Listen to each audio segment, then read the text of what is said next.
वागर्थाविव सम्पृक्तौ वागर्थप्रतिपत्तये जगतः पितरौ वन्दे पार्वती परमेश्वरौ श्रुतिस्मृतिपुराणानामालयं करुणालयं नमामि भगवत्पादशङ्करं लोकशङ्करं। అందరికీ నమస్కారం అండి. నా పేరు కోటంరాజు సీతారామ శర్మ. నేను శ్రీకృష్ణ యజుర్వేదం ఘనాంతం అధ్యయనం చేశాను. భాగ్యనగరంలో గత 10 సంవత్సరాలుగా వేద పాఠశాలని నిర్వహిస్తున్నాము.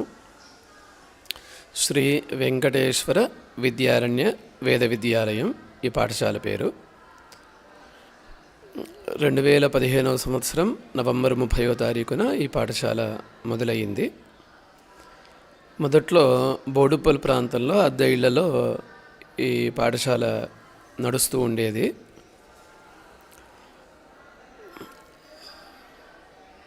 దాని తర్వాత గత 4 సంవత్సరాలుగా ఈసీఐఎల్ నుండి కీసరగుట్ట వెళ్ళే దారిలో హరిదాస్పల్లి రోడ్లో ఒక స్థలాన్ని సొంతంగా పాఠశాల ట్రస్ట్ పేరు మీద తీసుకొని ఇక్కడ భవన నిర్మాణం అది చేసి ఇక్కడ నిర్వహిస్తున్నాము. ప్రస్తుతం మన పాఠశాలలో విద్యార్థులకు శ్రీకృష్ణ యజుర్వేదాన్ని మనం బోధిస్తున్నాము.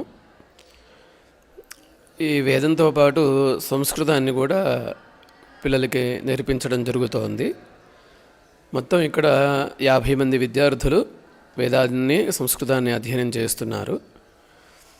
వేదాన్ని బోధించడానికి 4 వేద పండితులు, అట్లాగే సంస్కృతాన్ని బోధించడానికి ఒక సంస్కృతం గురువు గారు ఉన్నారు.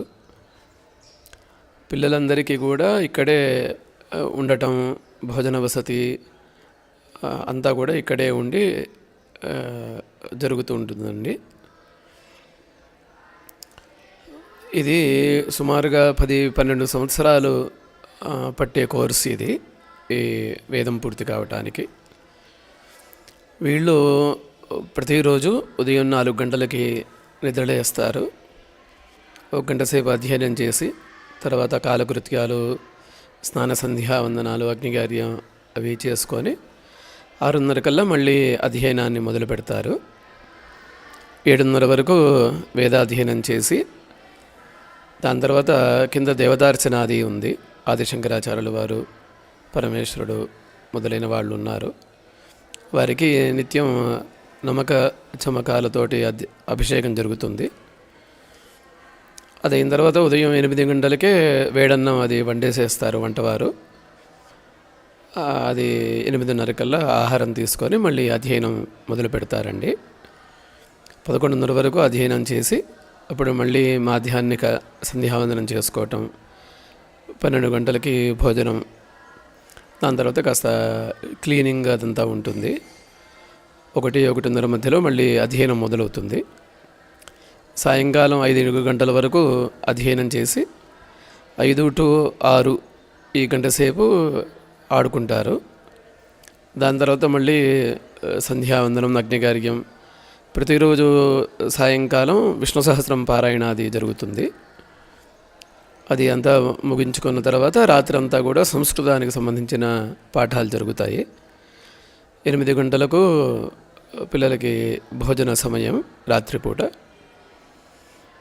ఈ ప్రకారంగా నిత్యం జరుగుతూ ఉంటుందండి. శుక్లపక్షం, కృష్ణపక్షం అని మనకి సంధ్యావందనంలో చెప్పుకుంటూ ఉంటాం కదా. పౌర్ణమి పాడ్యములు, అమావాస్య పాడ్యములు పిల్లలకి అధ్యయనం ఉండదు. ఆ సమయంలో ఆడుకోవటం, సరదాగా కాలక్షేపం చేయటం ఇది చేస్తూ ఉంటారు. పిల్లలకి సంవత్సరానికి 2 సార్లు సెలవులు ఇస్తూ ఉంటాము. వేసవిలో ఒక 15 రోజులు, దీపావళి సందర్భంగా ఒక వారం రోజులు సెలవులు ఉంటాయి పిల్లలకి. అప్పుడు వాళ్ళ ఇళ్ళకి వెళ్ళి వస్తూ ఉంటారు.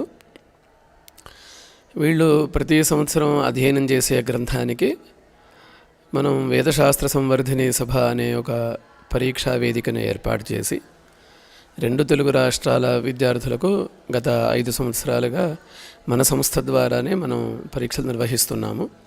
పిల్లలకి ప్రోత్సాహక బహుమతులు, సత్కారాలు, పట్టా ప్రదానం మొదలైనవి చేస్తున్నాము.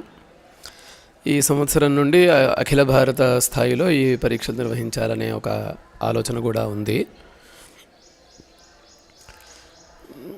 ఇది వేదాధ్యయనం అది చేసే పద్ధతి. మొత్తం వేదం పూర్తయిన తర్వాత 2 విభాగాలుగా ఉంటుంది.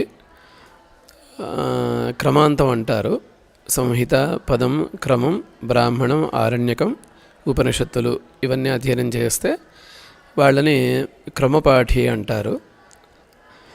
ఇది పూర్తయిన తర్వాత శృంగేరి, మైసూరు, కంచి, రాజమండ్రి, విజయవాడ మొదలైన చోట్లలో ఉండే పరీక్షలలో పిల్లలు పరీక్ష ఇవ్వవలసి ఉంటుంది. అంతా కూడా కంఠస్థంగానే చెప్పాలి, లేఖన పరీక్ష ఉండదు, మౌఖికంగానే ఉంటుంది. సరే, దాంట్లో ఉత్తీర్ణులు అవుతే వీళ్ళకి పట్టా ప్రదానం జరుగుతుంది. ఆ పట్టా ఆధారంగా వీళ్ళు ఏదైనా ఉద్యోగాలకి అప్లై చేసుకోవటానికి, ఉద్యోగాన్ని పొందడానికి తగిన యోగ్యత కలుగుతుంది వీళ్ళకి. అట్లాగే ఇంకా దానిపైన ఘన కూడా నేర్చుకుంటే ఘనాంతం అంటారు, ఘనపాఠి అంటారు అటువంటి వాళ్ళని. దాని తర్వాత వాళ్ళకు కూడా మళ్ళీ పరీక్ష ఉంటుంది. ఆ పరీక్షలో కూడా ఉత్తీర్ణులు అవుతే పట్టా అది ఇస్తారు. ఇప్పుడు పూర్తిగా వేద పండితుల లోకం అంతా కూడా వీళ్ళని వేద పండితులుగా, ఘనపాఠిగా గుర్తిస్తుంది. ఈ ప్రకారంగా మన పాఠశాల నిర్వహింపబడుతోంది. ఇదంతా కూడా దాతల విరాళాల ద్వారానే జరుగుతోందండి. ఉద్యోగస్తులకి జీతాలు, వంటవారికి, పనివారికి,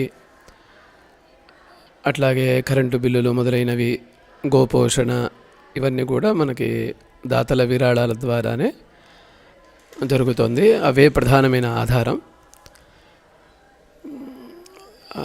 ఈ పాఠశాలకి మీకు సమయం ఉన్నప్పుడు తప్పనిసరిగా విచ్చేసి ఇక్కడి స్థితిగతులను, పిల్లల అధ్యయన విధానాన్ని పరిశీలన చేసి మాకు తగిన అండదండలను, సహాయ సహకారాలను అందించవలసిందిగా కోరుతున్నాను.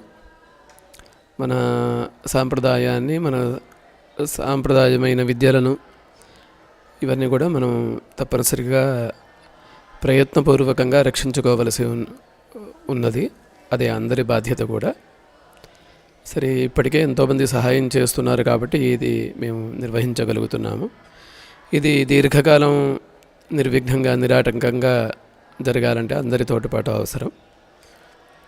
సరేనా అండి? జై శ్రీరామ్. భారత్ మాతాకి జై.